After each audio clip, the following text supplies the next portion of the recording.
When you know within yourself that there's something you want to do, and I believe that all of us were born with a purpose, that all of us have something that we are supposed to do, that all of us have some goodness within us, and that goodness gives us a responsibility to manifest our greatness. And when you know that, you can feel it in your guts, and you know that you're deliberately operating below your potential, you've gotten comfortable, you stop expanding, you stop stretching, you stop challenging yourself. Let me share something else with you. Not only is it possible for you to have your dream, but it's necessary. It's necessary that you have it, that you work on it, that you develop yourself, that you go for what is yours in the universe. I was in my comfort zone. I was doing just enough to get by. I was working on a job. They paid me just enough to keep me from quitting, and I worked just hard enough to keep from getting fired. How many know people like that? Blink your eyes if you understand what I'm talking about. I was parked. I knew I could do more. But when my mama died, it took something out of me. When I went through a divorce, it took something out of me. When my best friend died, it took something out of me. I parked. And somebody said that life is like an onion. You have to peel it one layer at a time. And sometimes you cry. Life's going to happen to you when you have a dream. You're going to get slapped around. And don't take it personal. Don't ask, why did this have to happen to me? Why not you? Who would you suggest? You want to give us some names, some email addresses? And don't tell everybody. 80% don't care and 20% glad it's you. It's called life. Suck it up and move on. Get over it.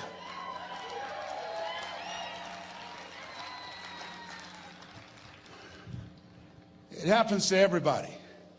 Here's the other thing is you look at your goals and look at your dreams. When you're going through some stuff, repeat out to me, please. When things go wrong, don't go with them. Yes, write that down. When things go wrong, don't go with them. When you're working on a business deal, you're counting on some money. Someone said you will get the loan and it falls through. You have an event and the people that you thought would be there and support you, they don't come through. Or someone turns against you or you get ripped off. It's going to happen to you. Happened to me. Someone stole all my products. My database, over 180,000 names and addresses. It's not personal. It's going to happen to everybody. It does.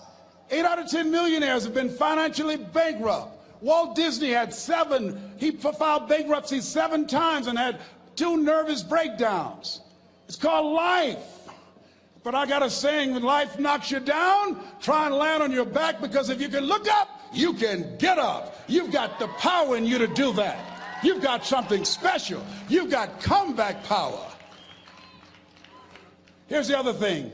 Let us say together, it's possible. It's necessary. It's me. Yes, write that down. It's me. Take ownership for your life. Nobody can live your dream for you but you. Nobody's going to take care of your business like you. Stop coming up with excuses. Don't give yourself permission to continue to live a small life. You can't fit a big dream into a small life. Give yourself permission to go for it, to test yourself, to challenge yourself, to live full. I like the saying, always strive to get on top in life, because it's the bottom that's overcrowded.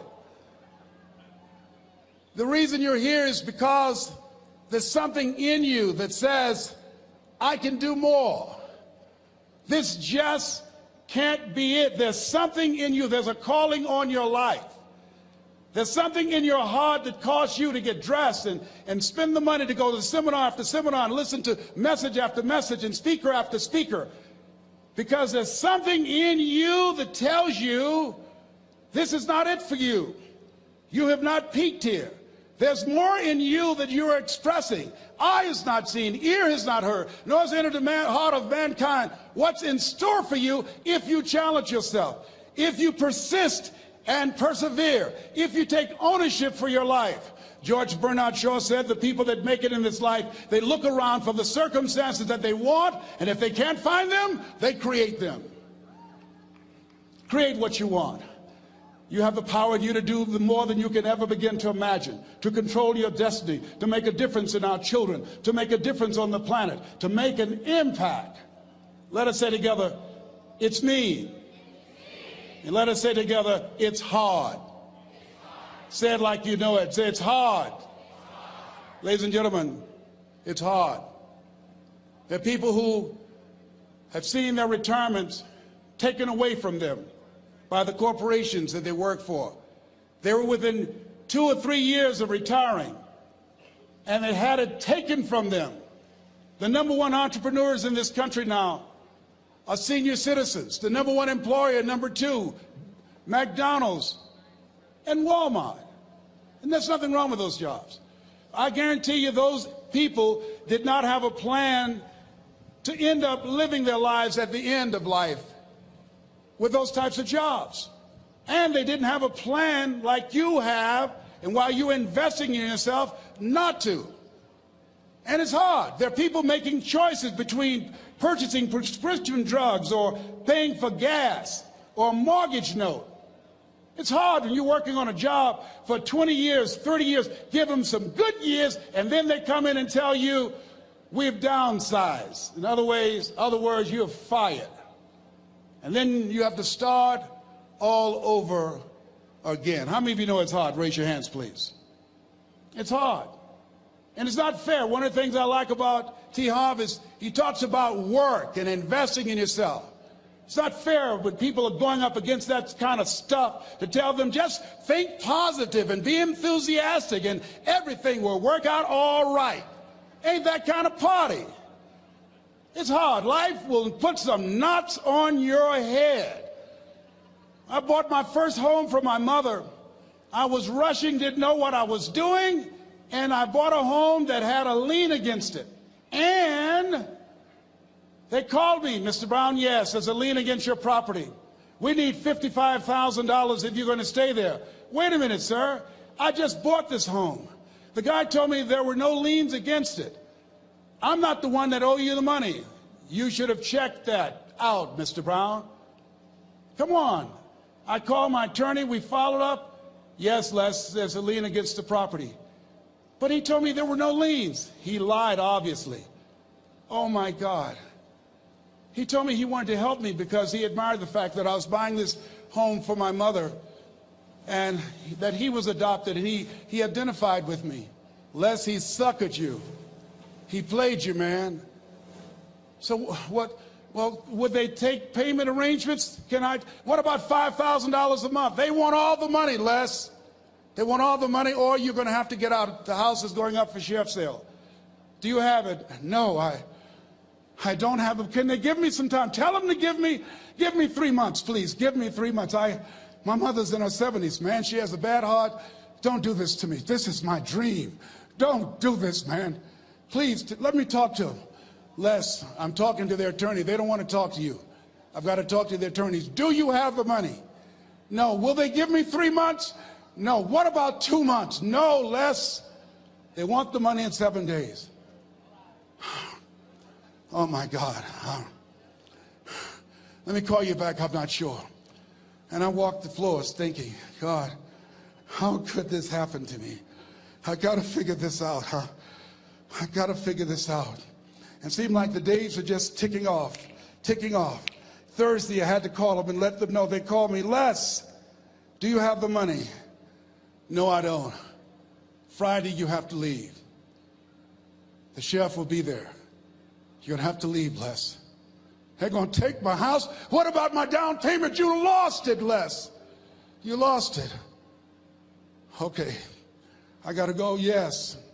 I prayed, Lord, please, if you show me that you're real, if you're really real, you think Paul worked for you, you haven't seen anything. Don't let me lose this house and watch what I'll do for you. I was trying to cut a deal. Have you ever tried to cut a deal? It's amazing how spiritual you get when you get in trouble. You know what I mean? When I was diagnosed with prostate cancer, I was going to bed with the Bible and the Holy Quran and Science of Mind and Joel Goldsmith, everything I could find. I was praying to Jesus, Yahweh, Melchizedek, everybody. I was calling on everybody. It's amazing. And here I was walking the floor, 3 o'clock in the morning, and I had to go and wake my mother up. I got on my knees and I said, Mama, I said, I need you to wake up. She said, what's wrong, Leslie? I can hear you walking back and forth. I'm not asleep, son. I said, there's something I need to tell you. She said, your eyes are red. Why are your eyes red? Because I feel so stupid now. Why? We got to move tomorrow. Why, Leslie? There's a lien against the property and they want $55,000 and I don't have it. And we're going to be set out tomorrow. We have to go back to Liberty City. So she said, it's okay. I don't like this house anyhow. I said, why? She said, because of my arthritic knees, it hurts my knees when I go up the steps. I said, and why didn't you tell me? Because you were so happy. I just said it because you were happy. I'll live in a shack with you, boy. I love you. It's not the house. I love you. I love all my children. I said, thank you, Mama. Thank you. And the next day when we were in the truck going back to Liberty City and we pulled down 68th Terrace, the neighbors came out and said, wow, Mamie, y'all coming back? Are you back? Yes. What happened to the home your boy bought for you? Those boys you adopted. Leslie didn't do a title search. He made a mistake. And boy, I was so humiliated. How many ever made a mistake that you were just humiliated? Raise your hands. I was devastated. I was taking the furniture off the truck, and my mother came, and I was crying. And she said, boy, I said, yes, ma'am. She said, hold your head up. I said, Mama, I can't. She said, hold your head up. I said, why? Look what I've done. She said, it's okay. It's okay. You are going to make a lot of mistakes in life, young man. You're going to fail your way to success. You have nothing to be ashamed of. Keep your head up and take that furniture back in the house. I said, yes, ma'am. And I learned something from that. If you ever go through something, hold your head up. If you ever make a mistake, hold your head up. If you ever do something and everything goes wrong, life catch you on the blind side, hold your head up. It's not over. Goethe said, that which does not kill you will make you stronger. Hold your head up. Shake someone's hand on your right and left and say, hold your head up.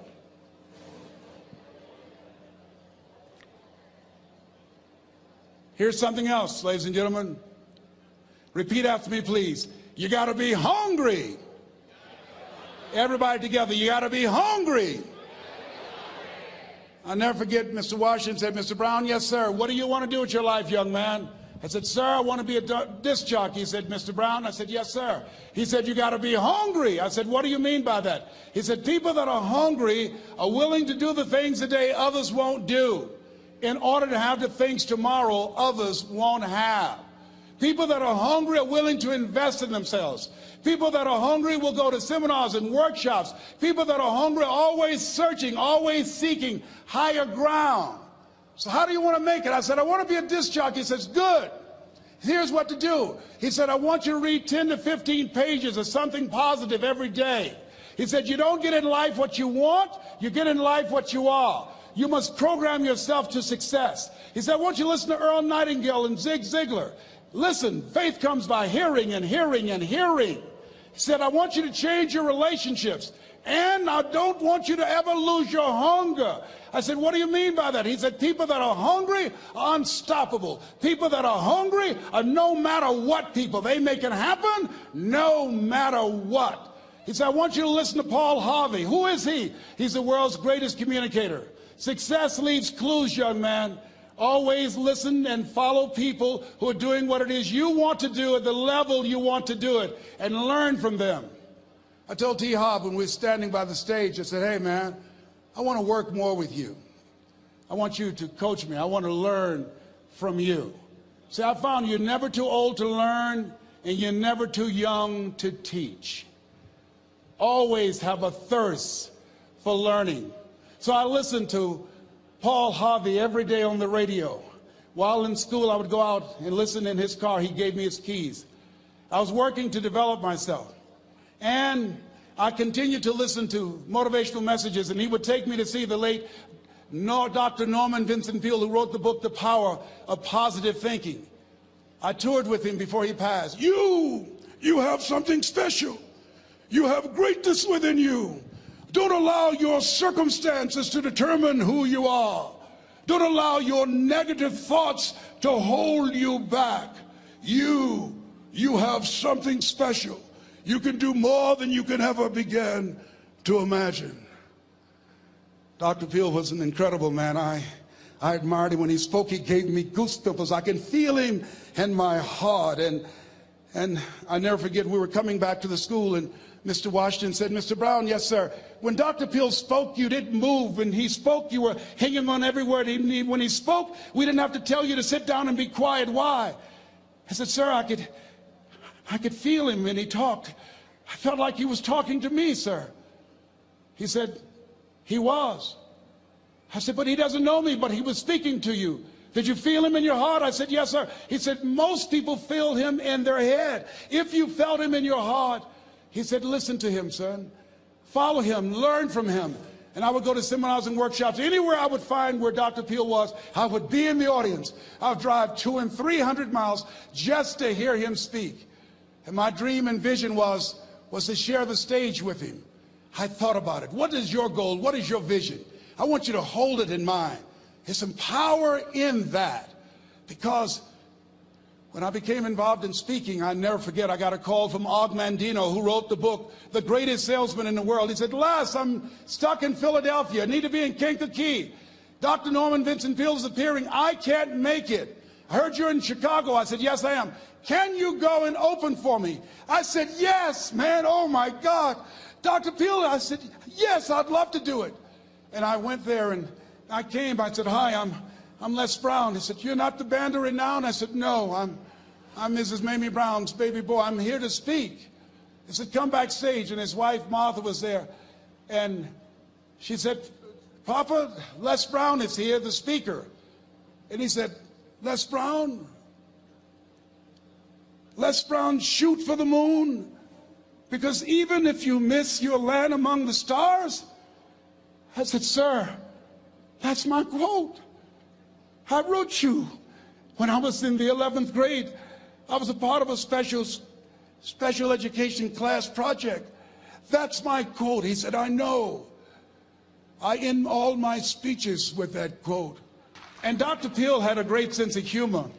A young man was backstage, and I had so many questions to ask him, and my mind froze up, and the young guy said, Dr. Peale, how old are you? And he was up in age. He said, Sonny, I'm 92. The young man looked at him and said, I don't know if I want to live to get 92.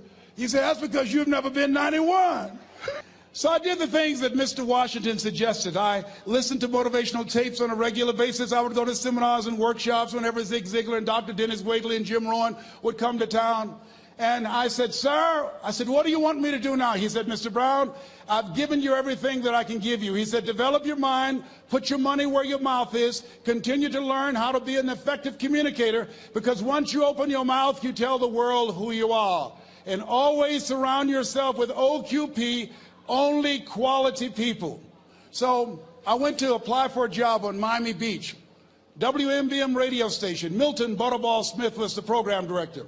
Hello, Mr. Butterball. How are you, sir? My name is Les Brown, sir. I'd like to be a disc jockey. He said, young man, you have any journalism in your background? I said, oh, no, sir, I don't. You have any experience in broadcasting? I said, no, sir, but I practice all the time, sir. Let me audition for you, sir. Let me show you how good I am. All I need is a shot, sir. He says, no, we don't have any job for you. How many ever been rejected? Raise your hands, please. I was devastated. I went back and I told Mr. Washington, I said, Mr. Washington, they said no. He said, don't take it personally. Most people are so negative, they have to say no 7 times before they say yes. He said, you got to be hungry. Know your vitamin. Go back again. I said, yes, sir. Hello, Mr. Butterball. How are you, sir? My name is Les Brown, sir. I like to be a disc jockey. Young man, weren't you here yesterday? Yes, sir, I was. Didn't I tell you no yesterday? Yes, sir, you did. Then why are you back today? Well, sir, I didn't know whether or not somebody was laid off or somebody was fired, sir. Nobody was laid off or fired. Now, get on out of here. I came back the next day. Hello, Mr. Butterball. How are you, sir? My name is Les Brown, sir. I like to be a disc jockey. I know what your name is. Weren't you here the last 2 days? Yes, sir, I was. Didn't I tell you no the last 2 days? Yes, sir, you did. Why are you back? Oh, sir, I didn't know whether or not someone got sick or someone died, sir. No one got sick or died. No one was laid off or fired. Now, don't you come back here again. I came back the next day talking loud, looking happy like I was seeing him for the first time. I said, hello, Mr. Butterball, how are you?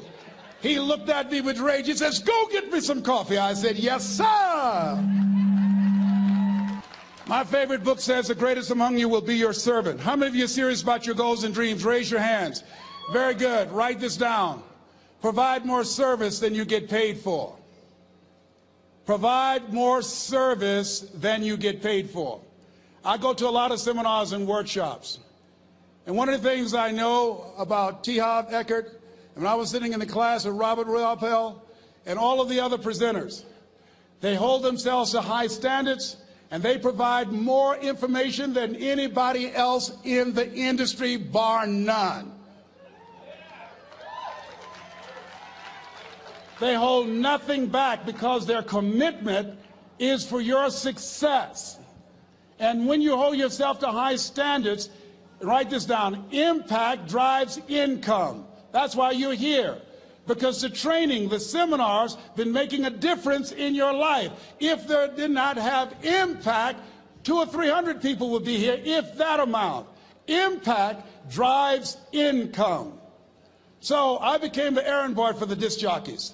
I would go get their lunch and their dinner, and I would bring it to them in the control room, and I'd watch them working the control boards, knowing my time will come. Write this down. I expect to reach my goal. Yes, you want to operate with a spirit of expectation. I expect to reach my goal. So I started preparing for the next position. Never forget one quote that I heard. As you look at your life, you look at your goals and dreams. It's better to be prepared for an opportunity and not have one than to have an opportunity and not be prepared. If you expect to reach your goal, prepare yourself now. And so then pretty soon, the guys at the station, they begin to take a liking to me. Write this down. Build relationships. As you're aware, people deal with people that they know, like, and trust. And so they would say, Leslie, yes, sir. Come here, yes. Come outside. Who did this? Oh, your car? Yes. Who cleaned my car? I did, sir. I would wax their cars on the weekend, inside and out. How much do you charge? Oh, nothing, sir. I just wanted to help out.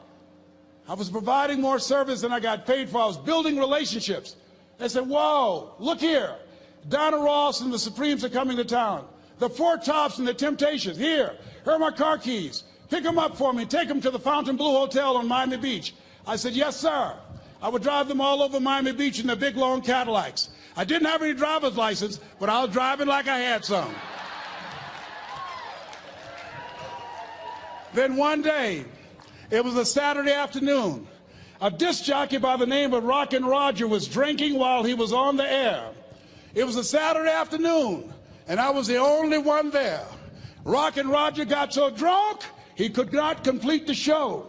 He started slurring his words. He's about to fall off the chair. And there I was, looking at him through the control room window, walking back and forth, young, ready, and hungry. I was saying, drink, Rock, drink. Drink, Rock. I'd have gone and get him some more if he'd asked me to. Then pretty soon the phone rang. It was the general manager, and I answered the phone. I said, hello? He said, young boy, this is Mr. Klein. I said, I know. He said, Rock can't finish his program. I said, I know. He said, would you call one of the other DJs in? I said, yes, sir. I said to myself, he must think I'm crazy. I called my mom and my girlfriend, Cassandra. I said, y'all come out on the front porch and turn up the radio. I'm about to come on the air.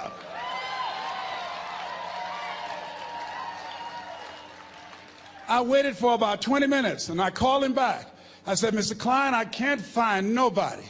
He said, young boy, you know how to work the controls? I said, yes, sir. He said, go in there and segue the records, but don't say nothing here. I said, yes, sir. I couldn't wait to get old Rock out of the way. I put on a fast record. I said, look out, this is me, LB Triple P. Les Brown, your platter playing papa. There were none before me, and there will be none after me. Therefore, that makes me the one and only. Young and single and love to mingle, certified, bona fide, indubitably qualified to bring you satisfaction and a whole lot of action. Look out, baby, I'm your love man. I was hungry. I was hungry. Get old man a round of applause. I was hungry. I was hungry. You got to be hungry. Shake someone's hand on your right and left all around you and say, you got to be hungry. You got to be hungry. To get those dreams out of your head and step into your greatness, you got to be hungry. To get those ideas, that talent, that gift out of your system, you got to be hungry. To get up off the canvas of life and understand what Willie Jolly meant, that a setback is a setup for a comeback. You got to be hungry. People that are hungry are willing to do the things today others won't do in order to have the things tomorrow others won't have. How many of you got value out of what you've heard thus far? Raise your hands, please. Very good. I'd like to leave this with you. I don't know what your goals are. I don't know what you want to do. Here's what I know about you. You have greatness within you. Here's what I know about you. I can help you to live full and to die empty. I can show you what I've learned. If anybody told me that I would be doing what I'm doing now, I leave here today, I go to New Orleans and speak there, then I'll be flown to Barcelona. If anybody told me, given my circumstances, born in an abandoned building on a poor section of Miami, Florida, called Liberty City, if both my birth parents stood up and said, hello, son, I would not know either one.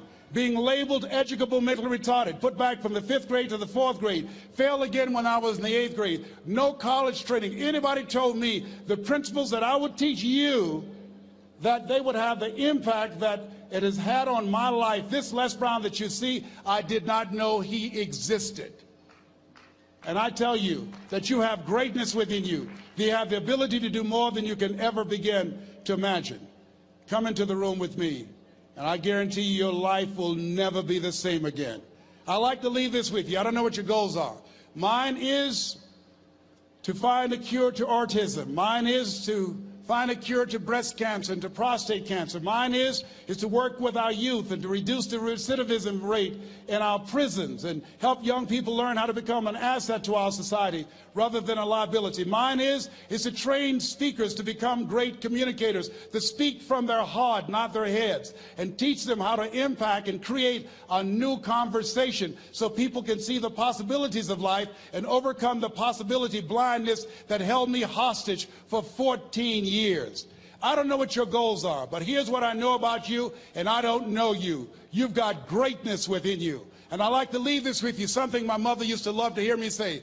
Leslie, yes ma'am, mama, say that thing for me, boy, that makes me feel good. I dedicate this to you, to the greatness in you, and to the dream that you showed up on the planet to produce. And it's simply this: if you want a thing bad enough to go out and fight for it, to work day and night for it, to give up your time, your peace, and your sleep for it. If all that you dream and scheme is about it, and life seems useless and worthless without it, and if you gladly sweat for it and fret for it and plan for it, and lose all your terror of the opposition for it, and if you simply go after that thing that you want with all of your capacity, strength and sagacity, faith, hope, and confidence, and stern pertinence, and stern pertinence, and stern